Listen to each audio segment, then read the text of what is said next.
Assalamualaikum warahmatullahi wabarakatuh. Ila hadratin Nabiil Mustafa Sayyidina Muhammadin sallallahu alaihi wasallam wa ala alihi wa ashabihi wa azwajihi wa dzurriyyatihi wa ahli baitihil kiram, khususan ila muallif hadal kitab Syekh Muhammad Abi Bakal As-Sufri rahimahullahu ta'ala wa ja'ala jannata maswahu amin ya rabbal alamin amin rahmatika ya rabbi. Al-Fatihah. A'udzu billahi minasyaitonir rajim. Bismillahirrahmanirrahim. Alhamdulillahi rabbil alamin. Ar-Rahmanir Rahim. Maliki yaumiddin. Iyyaka na'budu wa iyyaka nasta'in. Ihdinas siratal mustaqim. Siratal ladzina an'amta 'alaihim ghairil maghdubi 'alaihim waladdallin. Amin. Bismillahirrahmanirrahim.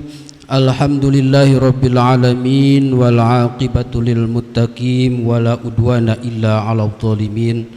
Wassalatu wassalamu ala khairi khalqihi Muhammadin sallallahu alaihi wasallam wa ala alihi ajmain, amma ba'du.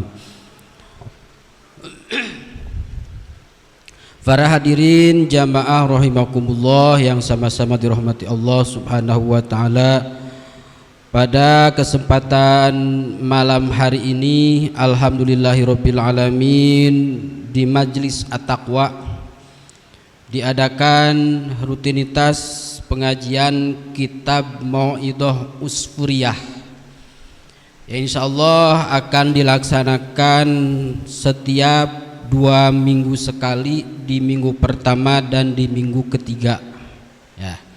Jadi malam hari ini adalah perdana pengajian kitab Uspur. Namun hadirin, sebelum kita lebih dalam mendalami kitab Usfuriyah ini,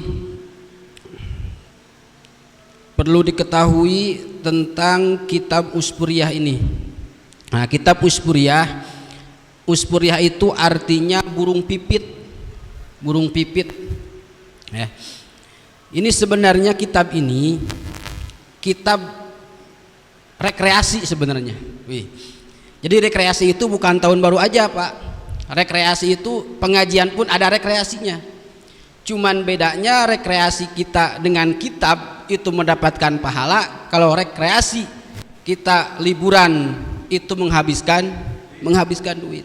Lagian kita juga nggak punya duit kan, makanya nggak kemana-mana. Bener, dengan ngaji lah udah.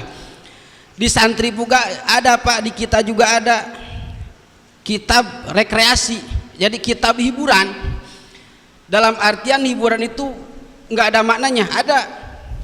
Jadi kitab di kalangan santri itu: 1 kitab hiburan Fathul Ijar, 2 Qurratul Uyun, nah itu kitab hiburan. 3 kitab Uspur, nah ini itu kitab rekreasi hiburan. Santri ngaji amil, ngaji jurumiyah, ngaji mantek, puyeng Pak ngaji. Begitu oleh guru beres ngaji itu, ngaji kitab Uspur, rekreasi santri seperti itu. Santri rekreasinya ngaji lagi, ngaji kitab, tapi kitab hiburan. Tapi maknanya luar biasa, ilmunya luar biasa, manfaatnya sangat luar biasa. Apalagi kalau kita terjun di masyarakat. Nah, ini kitab hiburan rekreasi, makanya ngajinya tenang aja. Ini makanya ngaji kitab hiburan ini. Nah, kitab Uspuriyah itu adalah kitab yang membahas tentang masalah hadis. Ini semuanya ada 40 hadis, yang mana hadisnya ini disertai dengan hikmah dan hikayat. Nah, hikmah dan hikayat itu cerita tentang bagaimana orang-orang terdahulu atau kisah kita yang berkaitan dengan hadis tersebut. Nah, tujuannya apa? Ini pengarang kitab Uspur. Tentang hikayatnya kok ada sih? Sebab di kitab lain, pada kitab hadis itu satu hadis ya udah hadis semua. Kalau di sini di kitab Uspur ini selalu diiringi dengan kisah. Setiap satu hadis ada dikasih kisah. Makanya ini kitab hiburan. Nah, tujuannya apa? Nah, ini sebagai bentuk salah satu dakwah para ulama terdahulu ketika seseorang dinasehati gak mempan. Ya, dinasehati gak mempan. Ada orang yang gak mau sholat, sini Qala Allah Ta'ala fil Qur'anil Karim, inna sholata tanha 'anil fahsya'i wal munkar. Gak bakal masuk. Bener nggak? Gak bakal masuk. Sini qala Rasulullah sallallahu alaihi wasallam. Gak bakal masuk karena hatinya sudah tertutup. Secara dakwah seperti itu sudah memang gak masuk, gak mau menerima nasihat, maka para ulama di sini itu mengarang kitab yang disertai dengan hikayat supaya dengan cerita-cerita ini orang-orang tersebut bisa mengambil hikmah dan bisa menjadi contoh. Makanya disertakan dengan hikayat. Nah, inilah kitab kajian kita setiap 2 minggu sekali. Satu hadis itu selalu ada cerita-cerita yang menarik yang patut kita contohi. Jadi ada semuanya 40 hadis. Berarti ini kalau kita rutin istiqomah itu berarti 40 kali pertemuan. Kalau istiqomah nih, ini kan malam hari ini nih lumayan banyak nih ya, banyak lah segini mah ketimbang yang ada di tempat hiburan kan banyak kan di sono, banyak kan di sono. Ini hadirin, ketika kita mengaji kitab hadis 40 hadis istiqomah kita ikutin dari hadis pertama sampai hadis 40, itu walaupun nggak ngerti, walaupun nggak paham, walaupun nggak diamalkan, maka pahalanya adalah nanti di alam barzah, di mahsyar, dibangunkan dari kubur, ba'ats, itu disatukan dengan ulama-ulama para fuqaha. Kata Kanjeng Nabi, barang siapa dari umatku mengaji 40 hadis, bahkan dari sananya kan mengarang. Kalau kita kan gak mungkin lah menulis atau mengarang kitab karena kita bukan mu'alif. Kita mah mengaji aja, membaca hadis sampai 40 kali, 40 hadis, maka nanti ketika dibangunkan dari kubur itu disatukan dengan para ulama, berarti surga. Tuh, kurang gimana ini ngaji?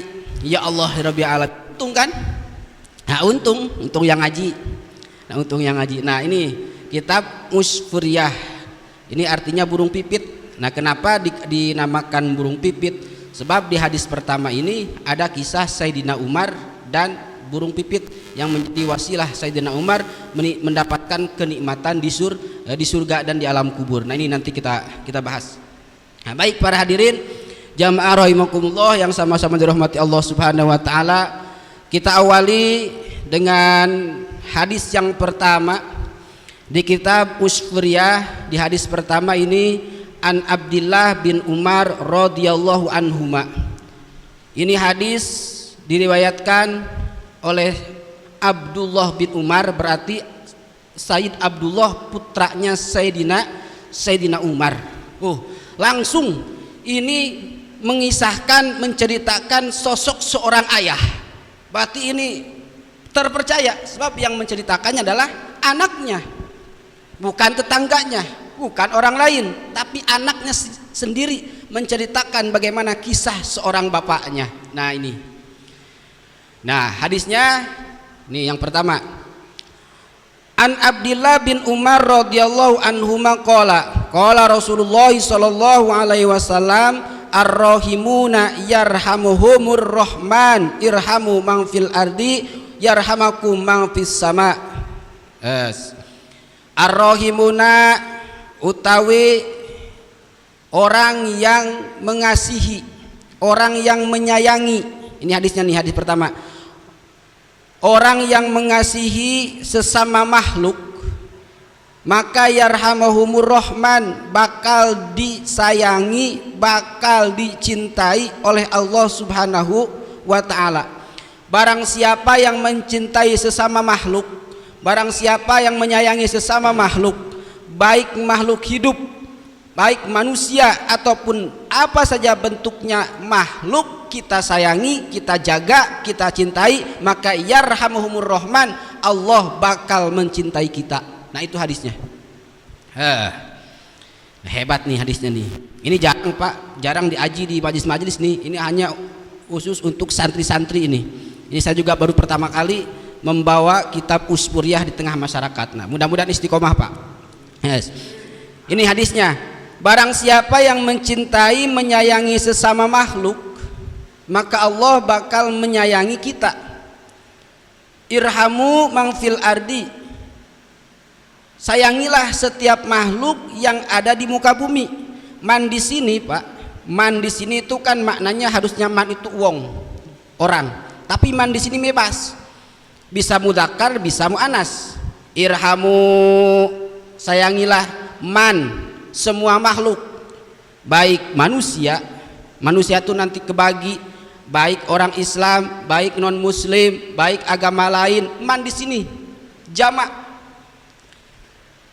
Nah, kita wajib menyayangi, wajib mencintai makhluk ciptaan Allah Subhanahu wa taala, baik itu sesama muslim atau bukan sesama muslim. Bagaimana kita hidup bermasyarakat, mesti kita harus menyayangi, artinya kita harus peduli baik kepada manusia ataupun kepada makhluk hidup yang lainnya. Nah, ini ya, urusan dengan manusia, hadirin, baik itu agamanya apa saja, mesti kita sayangi, kita hormati, kita cintai. Kita punya tetangga non muslim, mentang-mentang non muslim kita musuhan. Nah, itu kan bahaya. Bahkan di kitab Riyadhus Shalihin disebutkan, demi Allah katanya, barang siapa yang menyakiti tetangganya walaupun dia non muslim, maka hati-hati, laknat Allah akan turun. Tuh. Nah, disinilah kita harus menyayangi, mencintai makhluk siapapun dia, apapun agamanya, mesti kita harus peduli. Itu urusan dengan tetangga. Kalau urusan akidah lain lagi. Nah, kita di sini nggak bicara urusan akidah, tapi urusan bagaimana kita bertetangga dengan baik walaupun dia bukan muslim, tetap kita mesti sayangi dan cintai. Oh, ada orang-orang yang berbeda agama dengan kita kelaparan, biarin aja, mati-mati, dia juga bukan agama Islam kok, biarin aja. Nah, jangan seperti itu. Kita wajib peduli.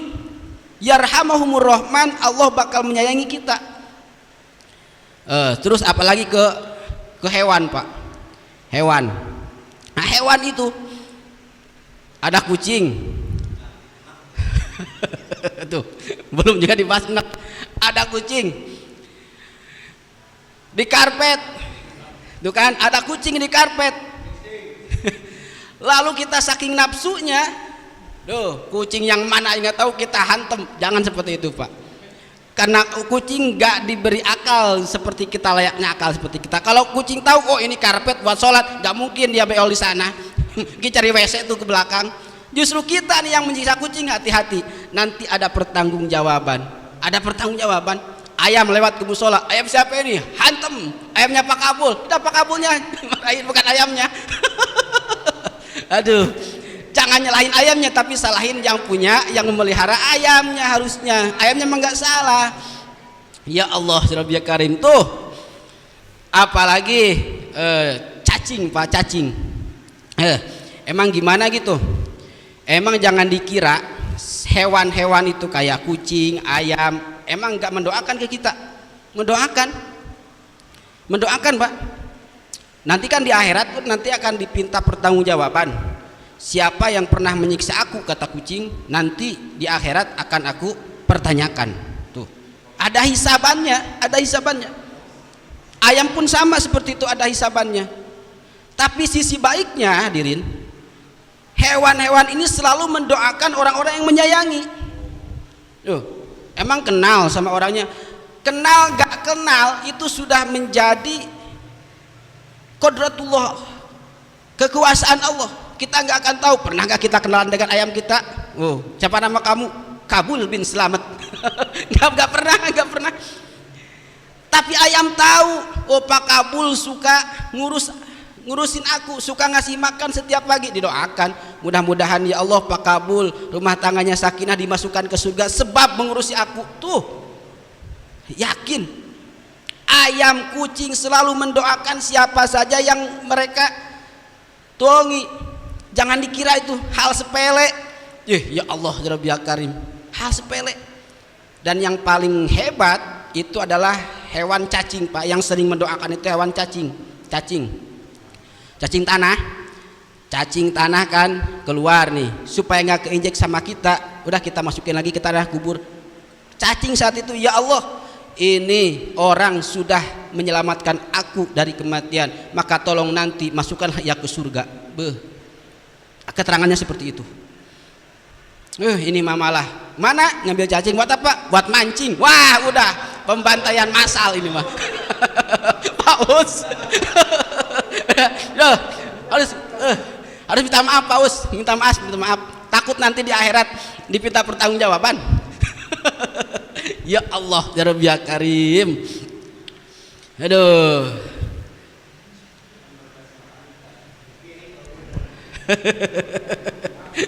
Aduh, terus mancing lagi kan, mancing.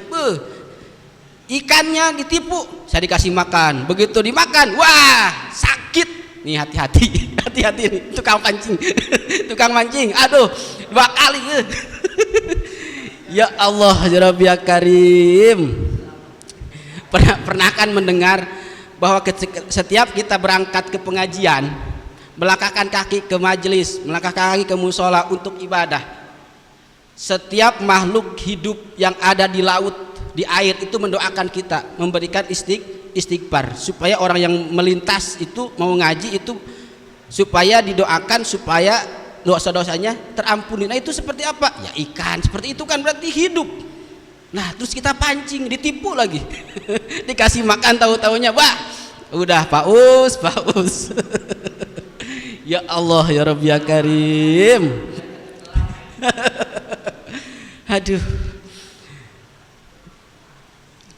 Nah ketika kita mencintai, menyayangi orang-orang yang makhluk yang ada di bumi, nih balasannya, yarhamkum man fis sama. Tentu kita bakal disayangi, didoakan oleh makhluk yang berada di langit. Siapa? Malaikat. Malaikat. Kita menyelamatkan hewan supaya tidak mati, maka malaikat langsung saat itu juga, ya Allah, selamatkanlah paus supaya tidak mancing lagi. Hebat paus, istighfar langsung paus. Jadi gimana gitu. Itu sosok hewan nih, jangan dikira hal sepele. Doanya itu mustajab, doanya mustajab. Banyak kisahnya. Nah diantaranya ketika kita menyayangi, mencintai makhluk hidup, maka nanti ahli langit akan mendoakan kita dengan cara apa? Meminta istighfar supaya segala bentuk dosa perdosanya diampuni oleh Allah, sebab kita mencintai sesama makhluk. Itu ya, jadi itu makna hadis yang pertama. Nah inilah hikayatnya. Wa fi muwafiqahi hadil hadis hikayatun an Umar radhiyallahu taala anhu. Ini hikayatnya. Sebelum kita hikayat ke Sayyidina Umar, kita terlalu jauh membicarakan hikayat Sayyidina Umar karena sudah jelas beliau adalah seorang khulafaur rasyidin yang sudah terjamin masuk surga. Jangan jauh-jauh hadirin. Kita nih punya Kiai Haji Hasyim Asy'ari, ya kan? Kiai Haji Hasyim Asy'ari dulu. Bagaimana akhlaknya seorang Kiai Hasyim Asy'ari mencintai, menyayangi santrinya ketika di Tebu Ireng. Nah ini cerita aja lah. Nama juga kitab hiburan itu. Nah ini hiburan kan, hiburan para santri itu menceritakan hikayat. Nah Kiai Haji Hasyim Asy'ari ini mempunyai ribuan santri. Karena waktu itu di Tebu Ireng pengajiannya sangat padat, beda sama sekarang. Sekarang kan Jumat libur, terus jam sekian istirahat. Dulu mah zaman itu nggak ada 24 jam full ngaji, paling istirahat jam 2, jam setengah 3 menjelang subuh. Itu didikan Kiai Haji Hasyim Asy'ari supaya santri betah, supaya santri nggak capek, supaya santri itu fokus untuk mengaji. Kiai Haji Hasyim Asy'ari rahimahullah saat itu dalam suatu malam mencuci semua pakaian santri yang ada di depan kobong. Tuh, semuanya. Ini kenapa? Saking sayang-sayangnya kepada santrinya. Dicuci, Pak. Di semua santri, kebayang ribuan santri, dicuci bajunya. bawa ke kamar mandi ketika santri semua lagi tidur, dibawa ke kamar mandi. Kamar mandinya pun bukan kayak sekarang nyalain air pakai sanyo atau pakai pam, pakai sumur timba, kererek, ya Allah, tawadu. Begitu selesai langsung dijemur. Nah pas subuh bangun kan santri kaget, duh, baju siapa yang nyuci? Semua santri rame, siapa yang mencucikan baju? Semuanya rame menggantung di depan kobong. Siapa, nggak ada yang mau ngaku.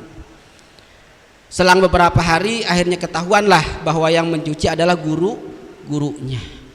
Nah saat itu santri malu nggak? Pikiran kita malu lah, dicuciin sama kiai, malu. Tapi ada santri, wih besok mah saya mau tambah lagi ya cuciannya di depan. Nah, santri oneng yuk. Nggak ada adab ke guru. Nggak ada adab ke guru. Ini didikan hadirin. Kiai Hasyim Asy'ari mendidik santrinya itu supaya apa? Supaya mandiri. Sebenarnya supaya mandiri. Jangan sampai ada cucian yang tergeletak di depan kobong. Sesibuk apapun ngaji, tetap yang namanya nyuci mah wajib. Jangan dicucikan oleh laundry tuh. Didikan Kiai Hasyim Asy'ari. Ya Allah, Rabbi Karim, bagaimana belas kasihannya kepada santri. Nah sampai sekarang kan banyak tuh santri-santri yang masih santri jadi gitu kan, santri jadi nyuci sendiri gitu kan. Beda dengan santri modern makan apa-apa laundry, tinggal terima beres. Ilmunya nggak akan berkah, nggak mengikuti guru-guru zaman dahulu. Ya Allah, Rabbi Karim. Nah itu diantaranya itu. Nah ya, sayangnya seorang guru kepada murid. Nah ada lagi nih, satu lagi lah sebelum kita ke Sayyidina Umar. Seorang guru sayang kepada muridnya, tapi dengan bentuk yang memang kita nggak pernah bisa masuk akal. Inilah cerita bagaimana Syekh Holil Bangkalan Madura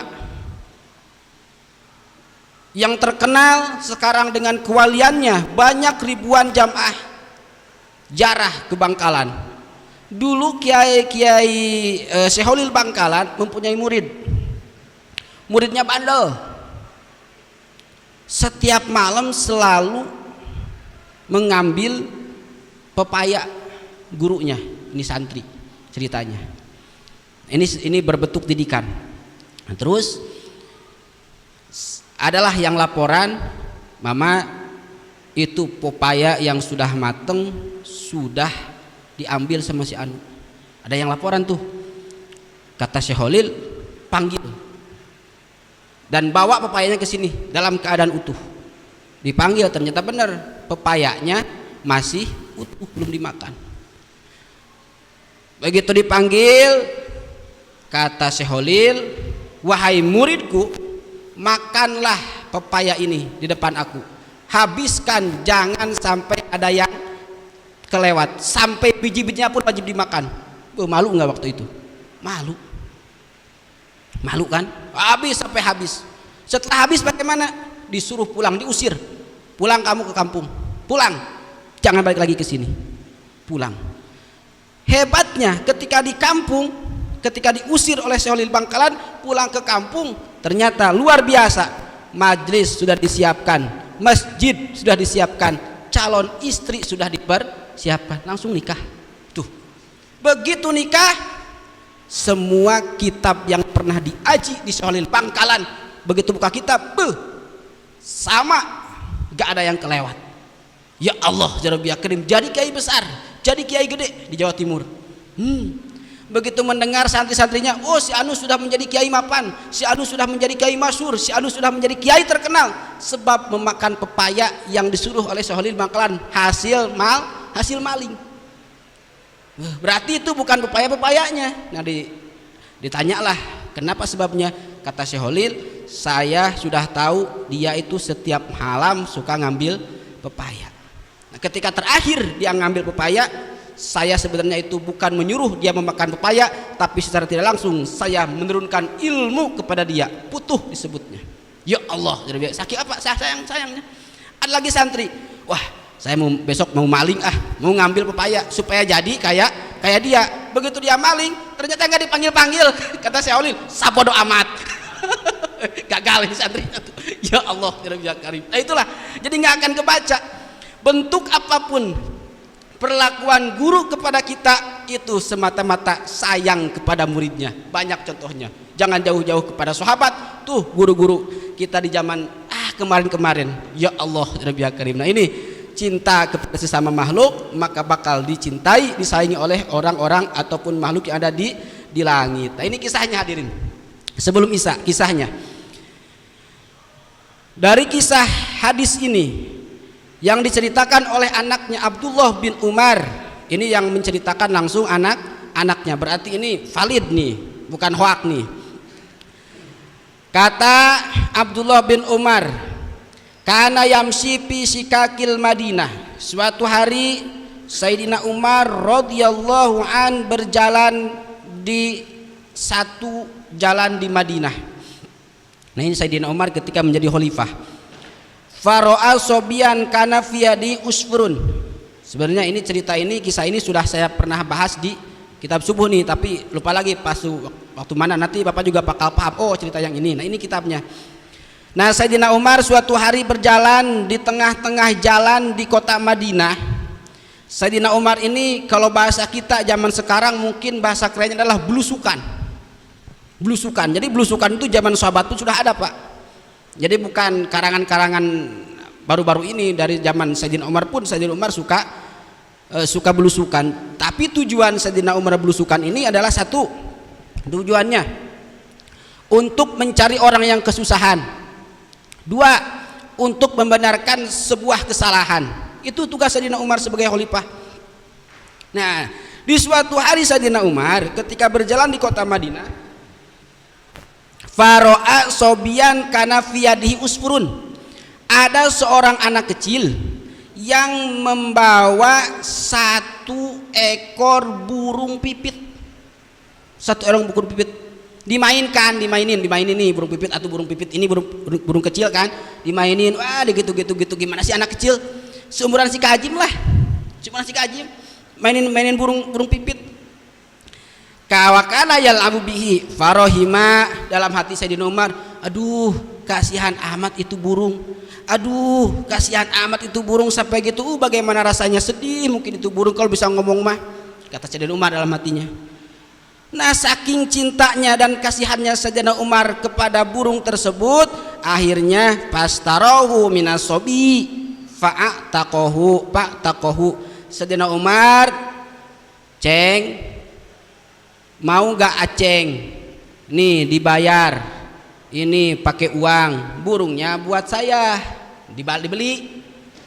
Namanya juga anak kecil, dikasih duit mah mau, akhirnya dikasih itu burung kepada Sayyidina Umar. Nah setelah itu falamma tuwafiya Umar radhiyallahu taala anhu. Nah ketika sudah dibeli, beres dia beli, dibawalah ke rumah, dirawat oleh Sayyidina Umar, dikasih makan dulu. Itu kan karena kondisinya itu burung itu habis dimainin anak kan, tahu sendiri gak pernah dikasih makan atau apalah, sudah lemah. Begitu sudah sehat walafiat ini burung, oleh Sayyidina Umar langsung dibebaskan, terbang. Nah ini burung dalam hatinya mungkin, ya Allah mulia sekali ini hati seorang khalifah, engkau gak salah memilih khulafaur rasyidin Sayyidina Umar. Padahal kurang gimana Sayyidina Umar hadirin. Sayyidina Umar ini sosok sahabat yang memang sifatnya ini hauf gaplok, preman, bukan preman pensiun, preman yang ditakuti. Kalau sudah mendengar Sayyidina Umar, wah urusannya jangan main. Jangankan manusia, setan. Jangankan setan ketemu dengan Sayyidina Umar, melihat sorbannya saja nih, sorban Sayyidina Umar ada di sini, Sayyidina Umarnya ada di dalam kamar, setan lewat, ada sorban Sayyidina Umar, berarti ada Sayyidina Umar, kabur setan. Ya Allah ya Karim, berarti gagah. Ketika suatu hari nih Sayyidina Umar lewat di tengah matahari, terik matahari panas, kan pasti ada bayangan kan, bayangannya panjang, setan lewat, bayangan Sayyidina Umar, kabur setan. Ya Allah ya Karim. Nah kalau Pak Rahmat ketemu setan, ini teman saya nih lah beda dengan Sayyidina Umar. Ya Allah, Rabbi ya Karim. Itu Sayyidina Umar. Tapi ketika melihat burung tersakiti, burung pipit kecil, kecil, hati Sayyidina Umar langsung nangis. Bagaimana nasib ini burung makhluk Allah Subhanahu wa taala, saya kasihan. Ini Sayyidina Umar. Nah, gitu ceritanya ya. Nah, selang beberapa hari, terus hari berlari, bulan berlalu, akhirnya wafatlah Sayyidina Umar, wafat ceritanya. Begitu wafat, falamma tuwafiya Umar radhiyallahu taala nuraul jumhur. Banyak sekali fil manami, banyak sekali orang-orang hebat. Kalau zaman sekarang mungkin ulama-ulama termasyhur itu bermimpi ketemu dengan Sayyidina Umar. Ini setelah Sayyidina Umar wafat. Banyak kiai, banyak ulama pada saat itu bertemu dengan Sayyidina Umar di dalam impian. Faqalu ma fa'alallahu bika. Biasa pelukan dalam mimpi ketemu dengan Sayyidina Umar. Apa kabar Khulafaur Rasyidin? Hebat, Allah menempatkan engkau Sayyidina Umar di tempat yang begitu mulia, cahayamu terus menerangi, cahaya berbinar-binar. Nah, ini ulama bertanya dalam mimpinya, sebab apa wahai Sayyidina Umar engkau menjadi seperti ini, cahaya berbinar-binar, terus penempatan Allah begitu luar biasa menempatkan engkau di tempat yang sangat mulia. Kata Sayyidina Umar menjawab, Ghafalori Robbi wa tajawaza anni. Allah sudah mengampuni seluruh dosa-dosaku dan Allah mengampuni setiap dosa-dosaku. Terus itu ulama bertanya, bi aisyai'in, sebab apa Allah mengampuni dosa kamu wahai Sayyidina Umar? Apakah sebabnya? Bijudika, sebab engkau mempunyai sifat bageran, itu apa itu, berehan, itu dermawan. Kan seorang Sayyidina Umar kan ketika hidupnya dermawan, Pak. Sayyidina Umar itu seorang khalifah, seorang presiden, selalu memikirkan bagaimana nasib rakyat. Sayyidina Umar tuh kasihan.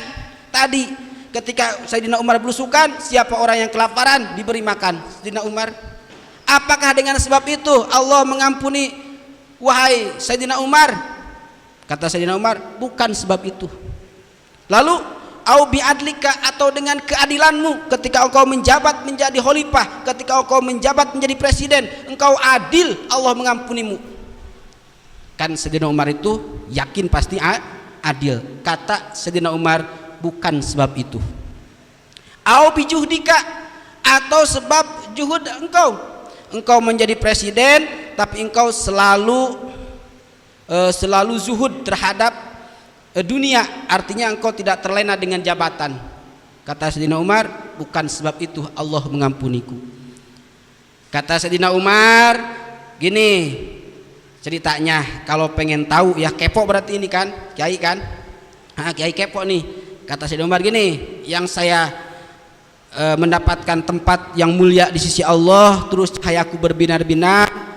Kata Sayyidina Umar, lama wadoktumuni fil qabri, tatkala aku ditaruh di dalam kubur, di liang lahat.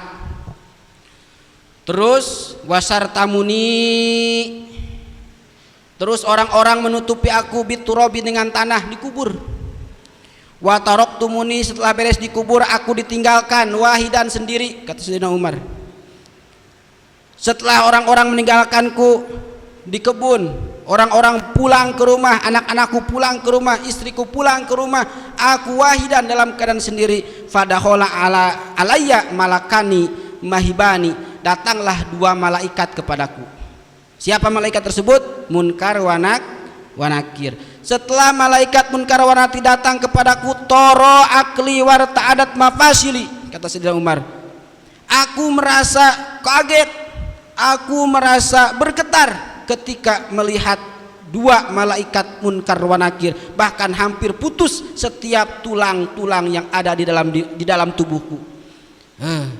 Min haibatihima, begitu datang dua malaikat, wa khodani wa ajlisani, dua malaikat munkar wa nakir ini langsung mengambilku dan langsung menduduki aku supaya aku menjawab pertanyaan yang akan mereka berikan kepadaku. Begitu mau bertanya man rabbuka wa ma nabiyuka wa ma dinuka dan lain sebagainya, tiba-tiba pasami itu kata Sayyidina Umar nih, pasami itu nidaan minal hatib, ada suara yang tanpa ada rupa. Tuh. Ketika mau ditanya hadirin di dalam kubur oleh dua malaikat, ternyata ada suara tanpa rupa, hatib disebutnya. Bukan suara kentut Pak ya, ada suara tanpa rupa tapi hasilnya bau, itu mah kentut, lain ini mah hatib, suara tanpa rupa. Nah suara ini berkata kepada malaikat Munkar wa Nakir, wahai Munkar wa Nakir, atruka abdi, tinggalkanlah olehmu hambaku ini, wala tuhawifahu, janganlah engkau membuat hambaku menjadi takut. Fa inni rahimtuhu wa tawaztu anhu, karena sesungguhnya aku mencintai dia, wa tawaztu anni, dan aku mengampuni dia. Nah, li'annahu, sebabnya rahima usfuron fid dunya farahimtuhu fil uqba. Disebabkan apa? Disebabkan karena Sayyidina Umar suatu hari menyayangi seekor burung pipit.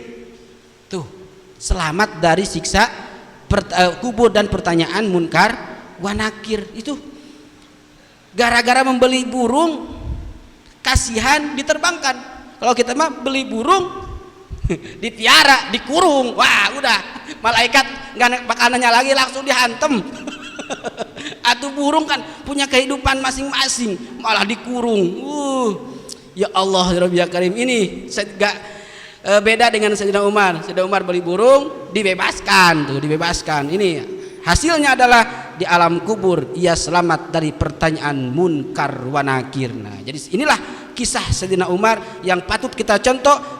Kita mesti menyayangi, mengasihi makhluk hidup sekecil ini nih, burung pipit pun bisa menjadi syafaat di alam kubur. Ya Allah ya Rabbi ya Karim. Makanya hati-hati ya, ada kucing masuk musola jangan dihantem, udah bawa ke rumah, kurung di rumah.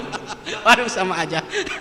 Ya Allah ya Rabbi ya Karim. Itulah kisah bagaimana Sayyidina Umar. Ya Allah ya Rabbi ya Karim. Nah, nanti tinggal kita masuk ke hadis yang kedua. Nah, insya Allah akan kita bahas di pertemuan 2 minggu yang akan datang. Mudah-mudahan kita semua diberi umur panjang oleh Allah Subhanahu wa Ta'ala. Jadi intinya kita mencintai makhluk di muka bumi, insya Allah kita pun akan dicintai oleh makhluk yang ada di langit. Amin ya Allah ya Rabbal alamin. Hadallahu yakum azmain. Akhirul kalam. Assalamualaikum warahmatullahi wabarakatuh.